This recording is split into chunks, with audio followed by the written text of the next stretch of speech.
철학하는 기쁨.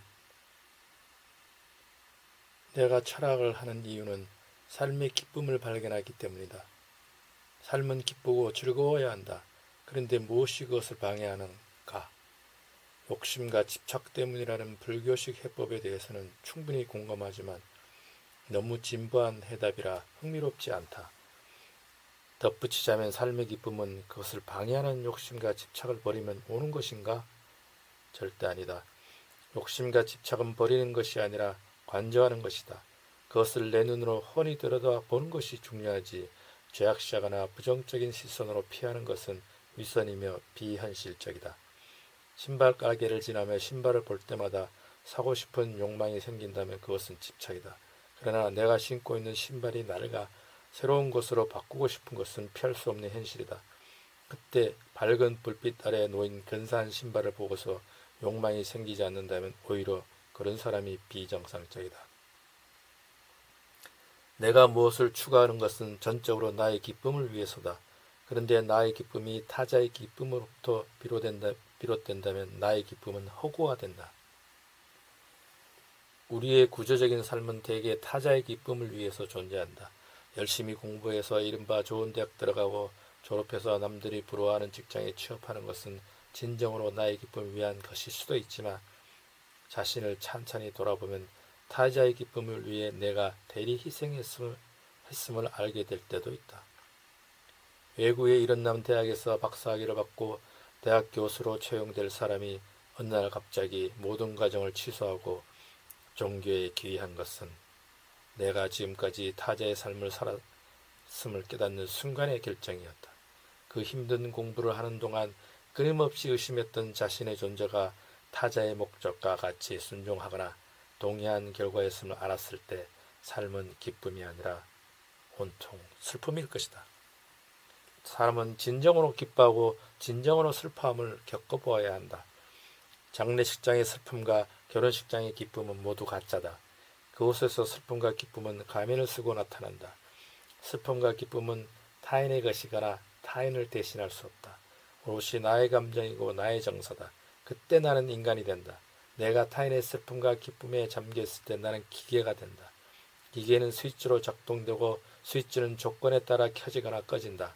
인간이 기계가 아닌 것은 슬픔과 기쁨을 예측할 수 없기 때문이다. 기계의 슬픔과 기쁨은 상황에 따라 작동한다. 그래서 슬픈 곳에서는 슬퍼하고 기쁜 곳에서는 기뻐한다. 몇 년 전 나는 12년간 키우던 앵무새를 뒷산에 묻은 적이 있다.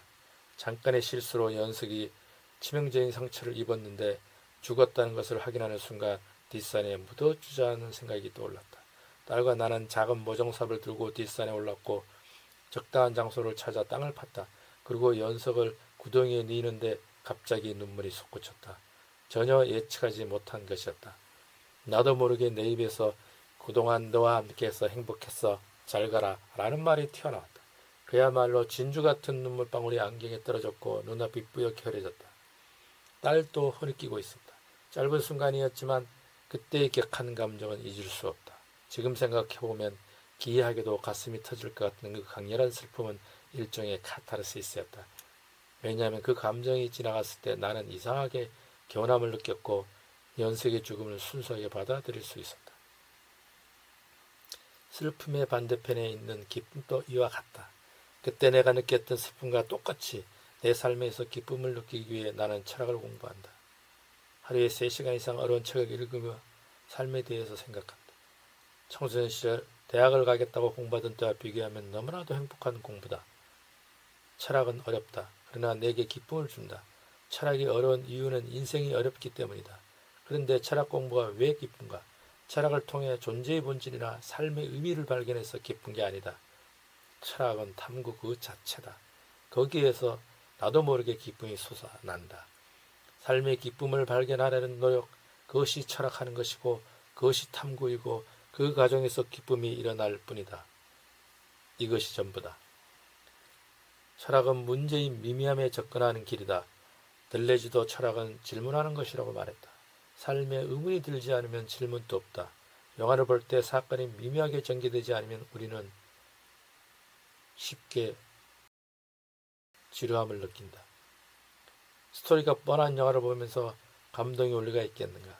문제의 미묘함이란 삶의 미묘함이다. 알 듯 모를 듯 끝없이 아이러니하고 모호한 것이 삶이다. 삶에서 결과란 없다. 결과란 원인을 찾기 위해 단정 지은 것이다. 인생은 원인도 없고 결과도 없다.